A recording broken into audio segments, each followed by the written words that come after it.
Hello guys, welcome to our channel drama kids. আজকে আমি explain করতে যাচ্ছি লাভ মাই সেন্ট মুভিটি। মুভির শুরুটা হয় একটি পারফিউম ল্যাব থেকে, যেখানে একটি বিশেষ ফুল দিয়ে বিশেষ এক ধরনের পারফিউম তৈরি করা হচ্ছে। বিশেষ ফুল বলা হলো কারণ এই ফুলটি 100 বছরে একবারই ফোটে, আর এই পারফিউমটি একজন ধনী ব্যক্তি তাদের তৈরি করতে বলেছেন।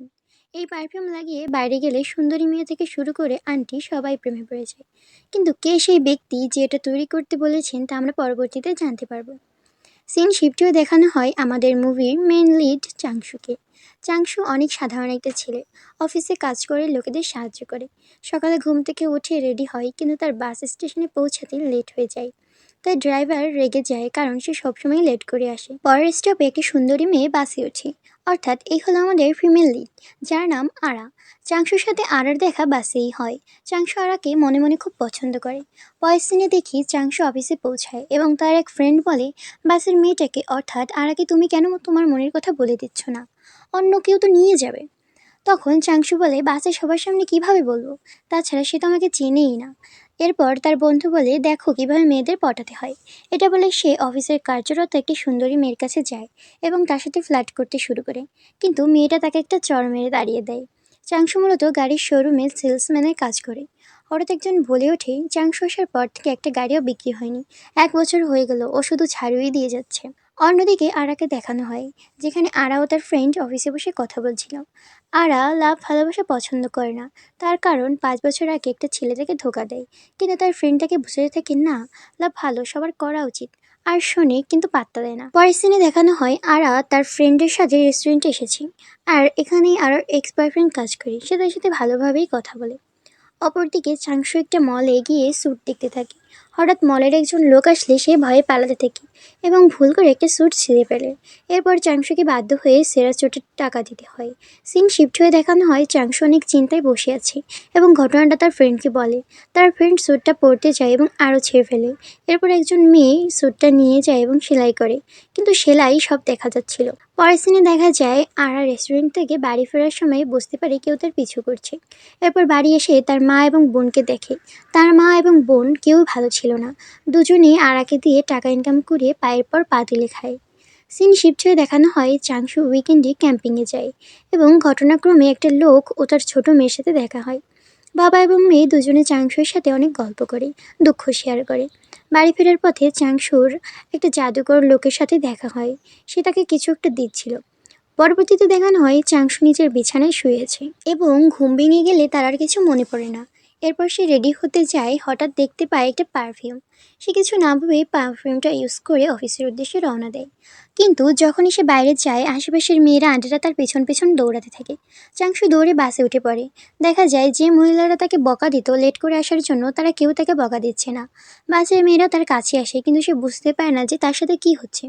বাসে আরাও আসে, তার উপর পারফিউমের প্রভাব পড়ে, কিন্তু আরা নিজেকে কন্ট্রোল করে নিজের জায়গায় বসে পড়ে।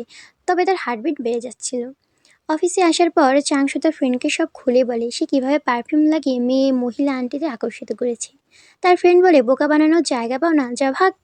চাংশু বলে, একটি স্মেল নিয়ে দেখো। স্মেল নিতে গেলে দেখা যায় তার ফ্রেন্ড কোনো স্মেল পায় না, অর্থাৎ পারফিউমের কার্যকারিতা শেষ হয়ে গেছে। এই অবস্থায় বস তাদের দেখে ফেলে এবং মারতে শুরু করে। অন্যদিকে আরা তার ফ্রেন্ডকে বলছিল বাসে নুডলসের মতো চুল বিশিষ্ট একটা ছেলেকে দেখে তার হার্টবিট বেড়ে গিয়েছিল। তার ফ্রেন্ড বলে, ভালোই তো মনে হয় হরমোনের কাজ করা শুরু করেছে, কিন্তু আরা এটা সিরিয়াসলি নেয় না। এরপর দেখানো হয় একটি লোক ফাইল সাথে নিয়ে বলছে এক্সপেরিমেন্ট কাজ করেছে। সিন শিফট হয়ে দেখানো হয় চাংশু আবার সেই মলে যায় এই ভেবে যে সে পারফিউমের সুগন্ধে মহিলাটাকে বিমোহিত করে টাকাগুলো ফেরত নিয়ে নেবে। কিন্তু দেখা যায় পারফিউমের জন্য মলে উপস্থিত সব মহিলারা চাংশুর পেছনে ছুটতে থাকে। আরা চাংশুকে তাদের কাছ থেকে বাঁচায়। তবে সে পারফিউমের কারণে চাংশুকে কিস করে বসে এবং সেখান থেকে দৌড়ে চলে যায়। চাংশু অবাক হয়ে যায়, এ কি হলো তার সাথে। এরপর চাংশু অফিসের বসকে ডিনারের জন্য ইনভাইট করে। পারফিউমের কারণে তার বস রাজি হয়ে যায় এবং একটা রেস্টুরেন্টে চলে যায় ডিনার করতে। কিন্তু তারা সেখানে অদ্ভুত ব্যবহার করতে থাকে। কাকতালীয়ভাবে আরাও তার ফ্রেন্ড সুজিন একই রেস্টুরেন্টে আসে ডিনার করতে। আরা চাংশুকে দেখতে পায় এবং সেদিনের কিস করার ঘটনা মনে পড়ায় সে খুব লজ্জা পাচ্ছিল, কিন্তু বারবার চাংশুর দিকে তাকাচ্ছিল। আরা সুজিনকে বলে দেয় যে এই সেই তার পছন্দের ছেলেটি। সুজিন বলে, আমি তাকে কাছ থেকে দেখতে চাই। তুমি কি দেখে এই বাংলা ছেলেটির জন্য পাগল হলে? একথা শুনে আরা রাগ করে সেখান থেকে চলে যায়। আরাকে চলে আসতে দেখে চাংশুও চলে যায় আরার পেছন পেছন। এরপর দেখতে পাই আরা একটা সিটে বসে বাসের জন্য অপেক্ষা করছিল। চাংশু চিন্তা করে আরা কি আমাকে সত্যিই ভালোবাসে নাকি শুধু পারফিউমের জন্য। এটা পরীক্ষা করার জন্য চাংশু পারফিউম ছাড়াই আরার পাশে গিয়ে বসে।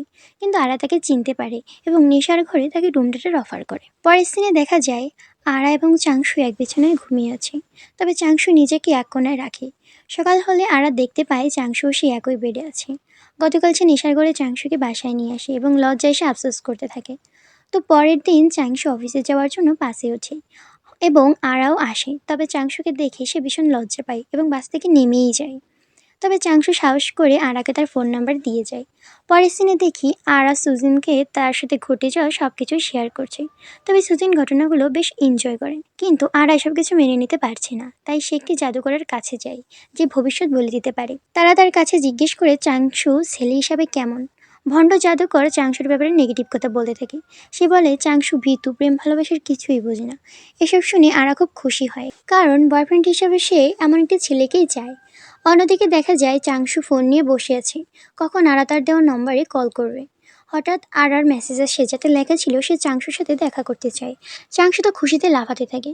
পরের সিনে দেখা যায় চাংশু আরা মিট করে এবং চাংশু হিরোর মতো সাহস দেখিয়ে আরাকে তার মনের কথা খুলে বলে। আরাও বলে এবং ফাইনালে তারা রিলেশনে যায়। তারা তাদের সম্পর্ক নিয়ে অনেক খুশি ছিল, কিন্তু দেখা যায় আরাও চাংশুর সম্পর্কের ব্যাপারে আরার এক্স বয়ফ্রেন্ড জেনে যায়, যাকে আমরা রেস্টুরেন্টে দেখেছিলাম। সে কিছুতেই এটা সহ্য করতে পারছিল না। পরের দিন চাংশু এবং আরা আবারও মিট করে, কিন্তু তাদের সাথে চাংশুর ফ্রেন্ড ইয়নজু এবং আরার ফ্রেন্ড সুজিনও আসে। ইয়নজু ও সুজিনের মাঝে অল্প সময়ে প্রেম হয়ে যায় এবং আরা তাদেরকে আলাদা করতে গিয়ে পায়ে ব্যথা পায়, যা আরা সিরিয়াসলি নেয় না। কিন্তু চাংশু আরার জন্য অনেকগুলো ওষুধ নিয়ে আসে এবং যত্ন করে আরার পায়ে মলম লাগিয়ে দেয়। আরা খুব ইমোশনাল হয়ে পড়ে এবং চাংশুকে জড়িয়ে ধরে বলে পৃথিবীতে সেই প্রথম যে তার এত কেয়ার করে, সেজন্য সারা জীবন আরার পাশে থাকে। পরের সিনে দেখা যায় চাংশু আরাকে মেসেজ করতে করতে হাঁটতে থাকে এবং খেয়াল না থাকায় রাস্তার একটা পিলারের সাথে ধাক্কা খায় এবং তার একটা গুরুত্বপূর্ণ কথা মনে পড়ে। এই যে সে এই পিলারের কাছে বসে পারফিউম না লাগিয়ে আরার কাছে বসেছিল এবং সেদিনের পর থেকে সে কখনো পারফিউমটা ব্যবহার করেনি। তখন সে বুঝতে পারে আরা তাকে সত্যিই ভালোবাসে। এরপর দেখানো হয় চাংশু একটা গাড়িতে বসে আরার সঙ্গে মেসেজে কথা বলছিল। হঠাৎ গাড়িতে থাকা লোকটি, অর্থাৎ জেমস, চাংশুকে বলে, তোমার কি সত্যিই মনে হয় যে আরা তোমাকে ভালোবাসে? চাংশু অবাক হয়ে যায় এবং জিজ্ঞেস করে, তুমি কে আর এসব কথা কীভাবে জানলে? জেমস বলে, তুমি যে পারফিউম ব্যবহার করে এত ফেমাস হয়েছো, আমি সেই পারফিউম বানিয়েছি। একথা বলে জেমস সেখান থেকে চলে যায়। এসব শুনে চাংশুর মনে আরাকে হারানোর ভয় জন্মায়। সে আরার সাথে সময় কাটায়, কিন্তু কিছুতেই নিজেকে বোঝাতে পারে না যে আরা তাকে সত্যিই ভালোবাসে। এরপর চাংশু রাগ করে পারফিউমটা ডাস্টবিনে ফেলে দেয় এবং পরীক্ষা করার জন্য আরাকে নিয়ে একটি সুন্দর জায়গায় ঘুরতে যায়। সেখানে সে বুঝতে পারে আরা তাকে সত্যিই ভালোবাসে, কিন্তু এ চিন্তা বেশিক্ষণ টেকে না, কারণ সে ব্যাগ থেকে কিছু জিনিস বের করতে গিয়ে দেখে সেই পারফিউমটা। সে কিছুতেই বুঝতে পারে না এটা কিভাবে এলো। সে তো কালকে ডাস্টবিনে ফেলে এসেছিল। রাতে বাড়ি ফেরার সময় জেমস চাংশুর পথ আটকায় এবং বলে, তুমি এখনো কোনো আড়াল লাইফ থেকে সরে যাচ্ছ না। এটা কোনো ভালোবাসা নয়, এটা ধোঁকা, যে আমার তৈরি পারফিউমের কারণে হয়েছে। চাংশু নিজের প্রতি সব কনফিডেন্স হারিয়ে ফেলে। অন্যদিকে আরাকে দেখা যায় সে অফিসে কাজ করছিল এবং সে তার একটা বক্স পায় এবং এর মাঝে একটা পারফিউম পায়। আরা অনেক খুশি হয় এই ভেবে যে এটা তার জন্য চাংশু পাঠিয়েছে। অফিসের কাজ শেষ করে আরা চাংশুকে কল করে ধন্যবাদ জানায়। চাংশু জিজ্ঞেস করে কেন। আরা বলে এত সুন্দর একটি পারফিউম গিফট করার জন্য, এর স্মেলটা অনেক সুন্দর। চাংশু বুঝে যায় এটা জেমসের কাজ। হঠাৎ আরার সামনে জেমস আসে। আরা বলে চাংশু অনেক ভালো, সে সত্যি আমাকে অনেক ভালোবাসে। এসব বলে সে গাড়িতে ওঠে এবং সে চিন্তায় পড়ে যায়। তাই সে সত্যি জানার জন্য চাংশুর বাড়ি যায়। চাংশুকে সে তার মনের কথা খুলে বলে। চাংশুও বলে। আরা যাওয়ার সময় হঠাৎ চাংশুর পকেট থেকে পারফিউমটা পড়ে যায়, যার ফলে আরা জেমসের কথা সত্যি মনে করে সম্পর্ক শেষ করে চলে যেতে থাকে। আরা জেমসের দেওয়া লোকেশনে যায়। সে বাড়িতে প্রবেশ করে এবং দেখে মনিটরে তার আর চাংশুর কাটানো মুহূর্ত। জেমস বলে, আমি জানতাম তুমি সত্যি জানতে অবশ্যই আসবে। এসব কোনো ভালোবাসা নয়, সব ইলুশন। আমার তৈরি পারফিউমের জন্য এ লাভ ইলুশন হয়েছে। আরার পিছু পিছু চাংশু সেখানে আসে এবং আরাকে বুঝতে থাকে যে সে সত্যিই তাকে অনেক ভালোবাসে। আরা চাংশুর কথায় কান দেয় না। সে ভাবে সে তো হঠাৎ করেই চাংশুর প্রেমে পড়েছে। এসব কিছু সহ্য করতে না পেরে চাংশু ও জেমসের হাতাহাতি হয়ে যায়। হাতাহাতির এক পর্যায়ে পারফিউমটা ভেঙে যায়। শেষ স্যাম্পেলটুকু ভেঙে যাওয়ায় জেমস চিৎকার করতে থাকে। চাংশু আরাকে বোঝানোর চেষ্টা করে, কিন্তু আরা তার কোনো কথা শোনে না এবং দুজনেই বাড়ি ফিরে আসে এবং তাদের পুরনো স্মৃতি মনে করতে থাকে। কিছুদিন পর দেখা যায় চাংশু অনেক বদলে গেছে, অনেক স্মার্ট হয়ে সবার সাথে কথা বলে, টাইম মতো অফিস যায়। এইসব পরিবর্তন দেখে বকা দেওয়া মহিলাটাও তার প্রশংসা করতে থাকে। পরবর্তী বাস স্টপ থেকে আরা বাসে ওঠে এবং তারা এতদিনে বুঝতে পারে তাদের ভালোবাসা সত্যি ছিল। তারা একে অপরকে আপন করে নেয়। এই হ্যাপি এন্ডিংয়ের মাধ্যমেই আজকের মুভিটি শেষ হয়।